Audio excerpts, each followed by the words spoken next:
Assalamualaikum warahmatullahi wabarakatuh. Perkenalkan, nama saya Rian Agustina dengan NIM 24002048. Di sini saya akan membuat video tentang distorsi pesan dalam komunikasi organisasi.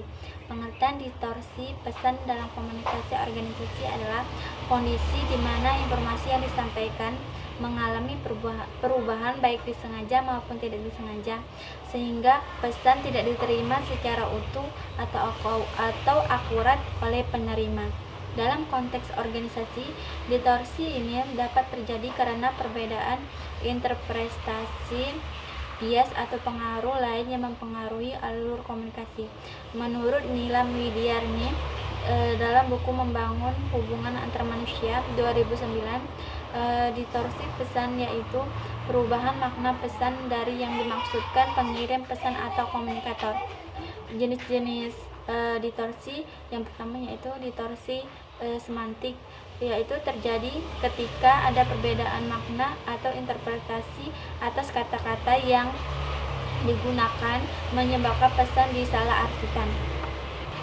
Yang kedua yaitu distorsi psikologis, yaitu dapat disebabkan oleh antar individu dalam organisasi, yaitu prasangka atau emosi atau kepribadian menyebabkan perbedaan makna atau kelemahan terhadap persepsi pesan. Yaitu yang ketiga distorsi budaya, perbedaan budaya antara individu dalam organisasi dapat menyebabkan perbedaan makna atau pemahaman terhadap pesan. Yang terakhir yaitu distorsi struktural, dapat terjadi karena hierarki organisasi atau saluran komunikasi yang panjang dan kompleks menyebabkan pesan mengalami modifikasi di tiap tingkat. Faktor yang mempengaruhi distorsi yaitu pertama, kompleksitas struktur organisasi. Struktur organisasi yang panjang atau hierarkis memperbesar risiko distorsi. Perbedaan status atau posisi. Status sosial atau jabatan seringkali mengubah cara seseorang menginterpretasi atau menyampaikan pesan. Kondisi psikologis dan emosional. Emosi atau mood pengirim dan penerima pesan dapat mempengaruhi persepsi. Media komunikasi yang digunakan.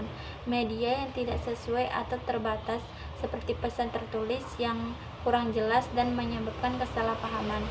Konteks atau lingkungan. Faktor lingkungan seperti kebiasaan, kebisingan atau pengaruh eksternal lainnya juga dapat menyebabkan distorsi. Usaha mengatasi distorsi pesan dalam organisasi. Yang pertama, memperbaiki saluran komunikasi. Menggunakan saluran yang lebih langsung dan jelas sesuai kebutuhan komunikasi. 2. Melakukan umpan balik. Memberikan kesempatan bagi penerima pesan untuk memastikan kembali pemahaman terhadap isi pesan. Yang ketiga, pelatihan komunikasi efektif. Meningkatkan keterampilan komunikasi karyawan melalui pelatihan agar lebih peka dalam menyampaikan dan menerima pesan. Yang keempat, memperjelas pesan. Memastikan bahwa pesan yang disampaikan singkat, jelas, dan tidak ambigu. Kelima, yang terakhir, penggunaan teknologi yang tepat. Memanfaatkan alat komunikasi yang tepat dan memperbaruinya sesuai kebutuhan. Akibat dari efek distorsi. Yang pertama, menurunnya produktivitas. Kesalahpahaman dalam instruksi atau informasi bisa membuat tugas dijalankan dengan tidak efisien. 2. Meningkatnya konflik.